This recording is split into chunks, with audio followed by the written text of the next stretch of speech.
Hello everyone. In the previous video, we discussed about the four key factors of additive manufacturing process. Among the four, the third one is the material. It is the one important key factor of additive manufacturing process. So the raw materials can come in one of the following forms: solids, liquid, or powder state. In the additive manufacturing process, there is various manufacturing process available. In each manufacturing process, it uses these following three state of raw materials, that is solid, liquid, or powder state. The solid materials comes in various forms such as pellets, wires, or laminates. The current range of materials includes the paper, polymers, wax, resins, metals, and ceramics. So these are the materials used in the various type of additive manufacturing processes. Then fourth key factor is the applications of additive manufacturing process. The most of the additive manufacturing parts are finished or touched up before they are used for their intended applications. So applications can be grouped into a design, engineering, analysis and planning, manufacturing and tooling. So aerospace, automotive, biomedical, consumer, electrical and electronic products. So these are the applications area of additive manufacturing process. So let us consider the additive manufacturing wheel. We already discussed the four main key factors of additive manufacturing, that is input, method, materials and applications. In the input, it categorized the processes, various processes. The first one is CAD model, surface or solid model. It is created by the computer aided design softwares. Then physical objects. Then it converted into the .stl file, IGES file and CLA, etc. Then point the data from the digitizers. After the file conversion, it is slicing by using the slicing softwares to convert the layer by layer.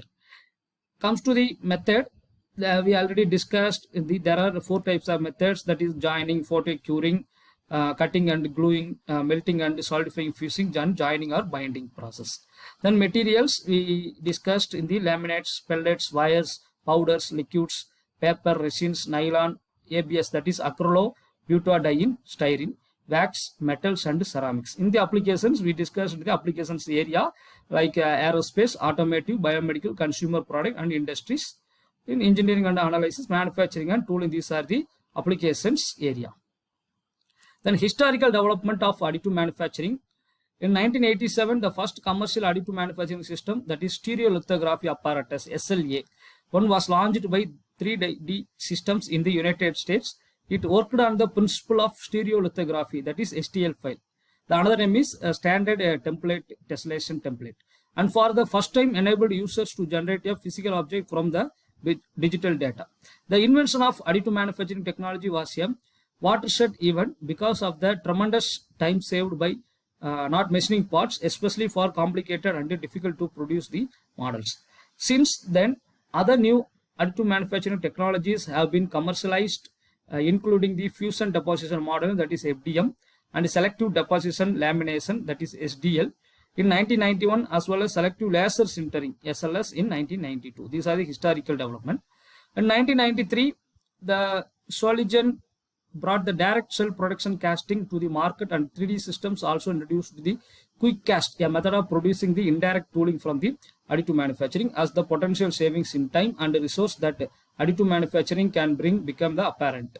The companies such as General Motors were early adopters of the additive manufacturing technique. They acquired the stereolithography 250, the model immediately following the stereolithography 1 in 1991, and used it for the rapid tooling and prototyping of parts such as cranking motors, housings and the connector feeder tracks. Then 3D printers based on technology similar to the inkjet printers began to appear in the market in 1996. In 1998, Apme sold its first laser engineered net shapings metal powder system, as the lens process was capable of producing the fully dense metal parts with no voids within the metal. In 1999, selective laser sintering, that is melting, that is SLM system, was introduced by Focale and Schwarz of Germany. Since 2000, there have been many more additive manufacturing systems entering to the market. So while some companies such as Boeing were already using the additive manufacturing to produce parts such as electrical boxes, brackets and environmental control systems, ducting. The development of international standards was expected to help the different companies coordinate the additive manufacturing research and commercialization efforts and further increase the use of additive manufacturing by direct manufacturing process. These are the some additive manufacturing wheels and historical development of additive manufacturing process beginning with the early days.